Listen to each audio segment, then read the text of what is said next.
บทที่ 5 การปฏิวัติวิทยาศาสตร์เทคนิค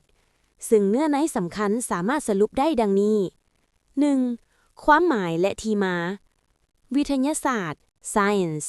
แม่นความรู้ที่ได้จากการสังเกตค้นคว้าปรากฏการณ์ในธรรมชาติและสังคม แล้วจัดเข้าเป็นระบบระเบียบ วิทยาศาสตร์ช่วยตอบคำถามว่าย้อนหยัง เทคนิค technology แม่นอุปกรณ์ เครื่องมือ และวิธีการต่างๆ ที่มนุษย์สร้างขึ้น เพื่อนำใช้เข้าในการผลิต และควบคุมธรรมชาติ เทคนิคช่วยตอบคำถามว่าเฮ็ดแนวใด ที่มา วิทยาศาสตร์และเทคนิคกำเนิดมาจากความต้องการในการดำรงชีวิตของมนุษย์ ความอยากรู้อยากเห็น และความต้องการเอาชนะธรรมชาติ 2. การปฏิวัติวิทยาศาสตร์เทคนิคในระยะต้น ศตวรรษที่ 16 ถึง 17 สาเหตุ เกิดจากความต้องการขยายการผลิต การค้า และการอยากหลุดพ้นจากการครอบงำทางความคิดของศาสนา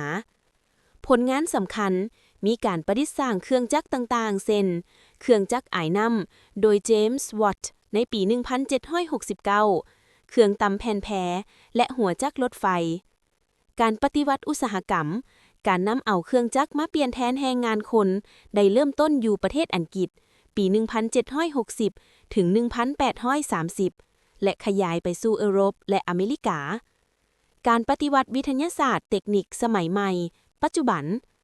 ลักษณะ วิทยาศาสตร์กลายเป็นกำลังการผลิตโดยกง มีการเปลี่ยนแปลงอย่างไววาและกว้างขวาง 5 คงเขตต้นต่อ การปฏิวัติในปัจจุบันกวมเอา5ด้านคือ 1. พลังงานปรมาณู Nuclear Energy การซอกหาแหล่งพลังงานใหม่ 2. การบุกเบิกอวกาศ การส่งดาวเทียมและยานอวกาศ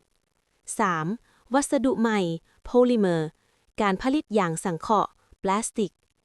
4. Cybernetics คอมพิวเตอร์ การนำใช้ระบบคอมพิวเตอร์และหุ่นยนต์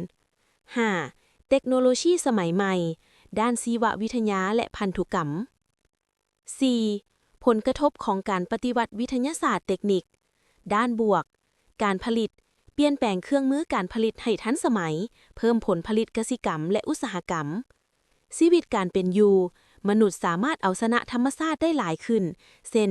การออกสู่อวกาศ การลงสู่ก้นทะเลลึก